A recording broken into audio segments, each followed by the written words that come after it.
Chronic pain is an epidemic in the US, but this study, appearing in JAMA Internal Medicine, suggests that the consequences of chronic pain may extend beyond quality of life issues.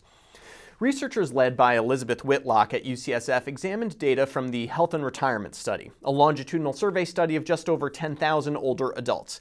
Every 2 years, the participants provided answers to questions about pain and cognition, along with a host of other factors. They divided that group into the 1,120 individuals who reported moderate to severe pain in both the 1998 and 2000 surveys, and everyone else.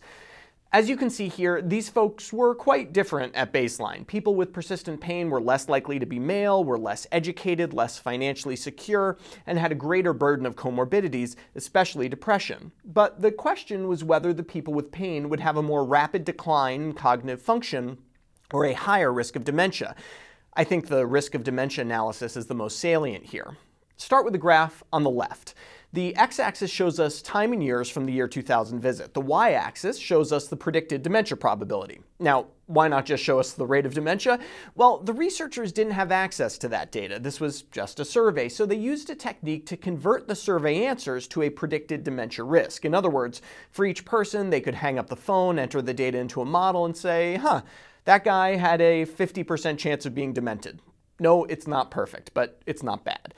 In any case, the left box shows us the unadjusted risk. People with persistent pain are clearly at higher risk of dementia over time. But when you account for all those baseline differences, as they do in the graph on the right, those risks get majorly attenuated.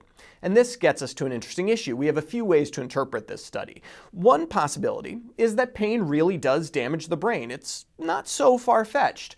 Persistent pain may lead to significant cortisol elevation, which can certainly alter brain chemistry. If you buy that, you'd expect that aggressive treatment of pain in the elderly, perhaps even with opiates, will reduce the risk of dementia. But there's another possibility. Maybe it was the treatment of the persistent pain in this group that caused the cognitive decline. We have no details with regards to how the individuals with pain were being treated. If some of them were receiving opiates, is it crazy to think that opiates were causing their brains to run a bit slower?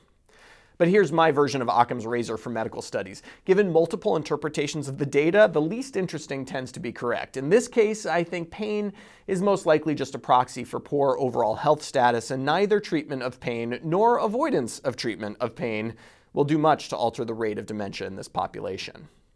For MedPage Today, I'm Perry Wilson.